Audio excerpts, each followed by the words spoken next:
қирғизистон ба далели поин будани сатҳи об дар обанбори токтогул ба воридоти нерӯи барқ аз тоҷикистон оғоз кардааст. Доскул Бегмурзоев, вазири энергетика ва саноати Қирғизистон, дар як нишасти хабарӣ гуфт, интиқоли барқ аз Тоҷикистон 30 сентябри имсол оғоз шуд. Мақомоти Тоҷикистон дар ин бора расман иттилоъ надоданд. ҳамкорони тоҷики мо муроҷиат карда нерӯи барқи худро пешниҳод намуданд.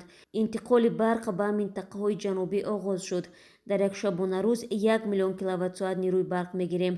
Дар як моҳ аз 30 то 50 миллион киловаттсоат нерӯи барқ гирифтан мумкин аст, шаҳр додааст ӯ дар нишасти хабарӣ.